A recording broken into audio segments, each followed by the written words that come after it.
Février 1945, le monde était en guerre. L'Allemagne nazie était à genoux, mais les combats continuaient. Au milieu de ce conflit mondial, trois puissants dirigeants se sont rencontrés.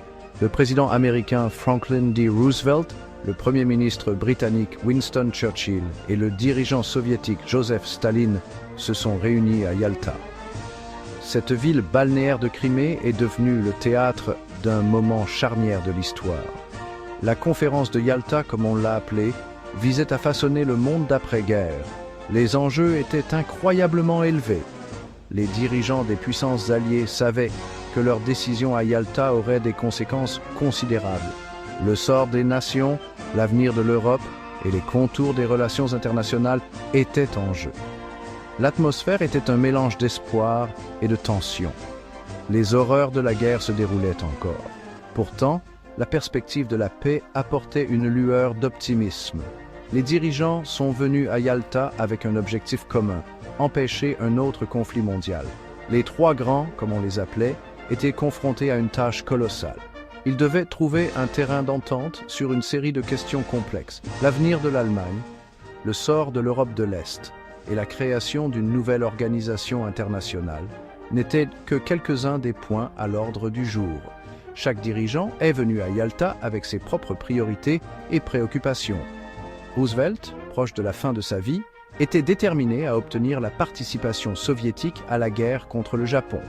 Churchill, toujours méfiant à l'égard de l'expansionnisme soviétique, cherchait à sauvegarder les intérêts de l'Europe occidentale.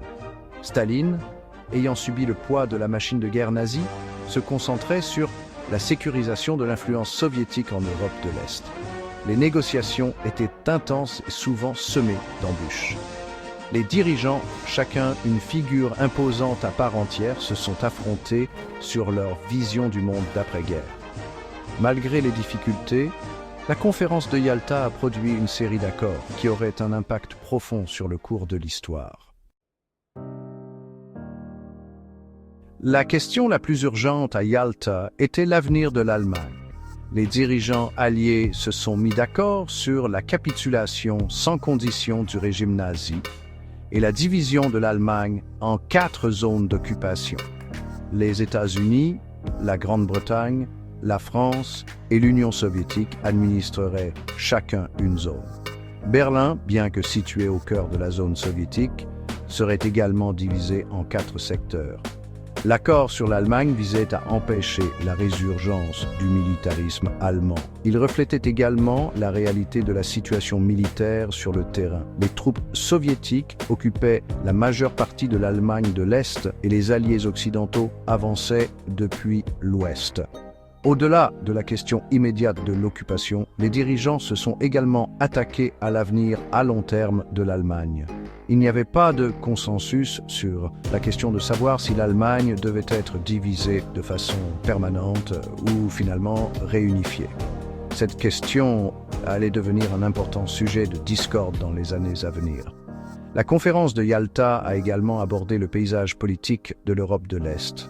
L'Union soviétique, ayant libéré une grande partie de la région de la domination nazie, cherchait à établir des gouvernements amis dans ces pays. Les alliés occidentaux, tout en reconnaissant les préoccupations de sécurité soviétiques, ont insisté pour des élections libres et équitables. La déclaration sur l'Europe libérée, signée à Yalta, engageait les puissances alliées à aider les peuples libérés à résoudre par des moyens démocratiques leurs problèmes politiques et économiques urgents.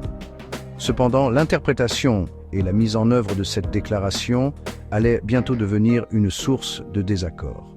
Staline considérait les accords comme lui donnant carte blanche en Europe de l'Est.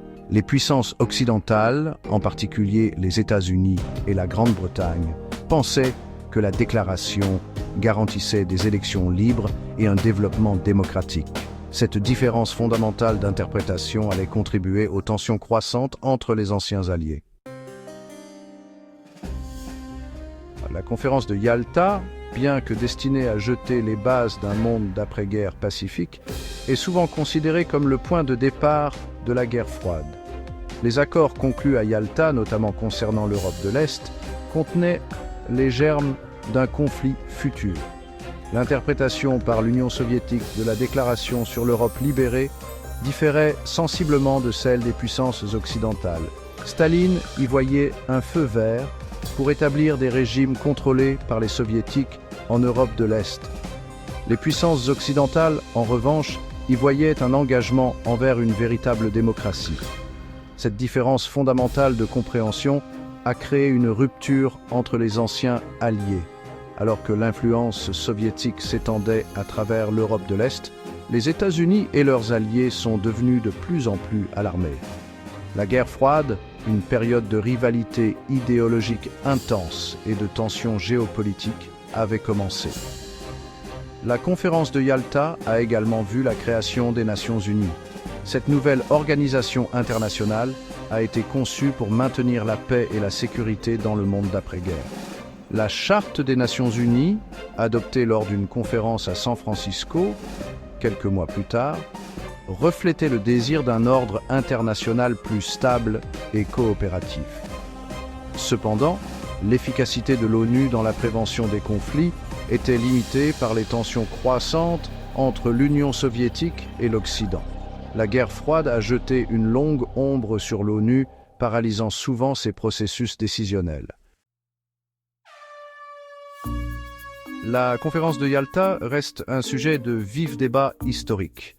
Certains historiens soutiennent que les concessions faites à Staline à Yalta étaient nécessaires pour assurer la participation soviétique à la guerre contre le Japon et pour mettre fin rapidement à la guerre en Europe.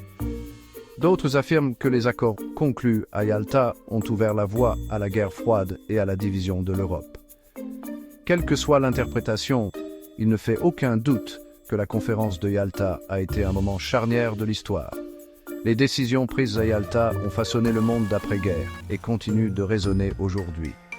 La conférence nous rappelle la complexité des relations internationales et les défis à relever pour parvenir à une paix durable dans un monde divisé par l'idéologie et le pouvoir. La conférence de Yalta souligne également l'importance de comprendre l'histoire. En étudiant le passé, nous pouvons acquérir de précieuses connaissances sur le présent. Les leçons de Yalta, tant en termes de succès que d'échecs, peuvent nous aider à naviguer dans les défis complexes du XXIe siècle.